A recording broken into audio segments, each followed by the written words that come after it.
5 आदमियों के साथ कभी न बैठना।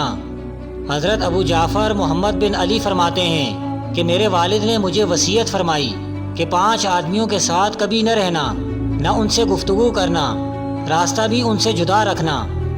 नंबर 1, फासिक के साथ कभी न बैठना, वो तुझे 1 लुकमा या इससे भी कम कीमत में बेच देगा। नंबर 2, बखील के पास न बैठना, इसलिए कि वो ऐसे वक्त में माल रोक लेगा जब तुझे इसकी ज़रूरत होगी।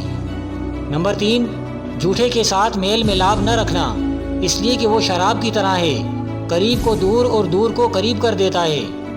नंबर 4, अहमक से बचना, इसलिए कि वो तुझे नफ़ा पहुँचाना चाहेगा लेकिन नुकसान कर देगा। नंबर 5, रिश्तेदारी का ताल्लुक़ ख़त्म और कता करने वाले के साथ मेल जोल न रखना, इसलिए कि ऐसे शख्स को मैंने किताबुल्लाह में 3 मकामात पर मलून पाया है।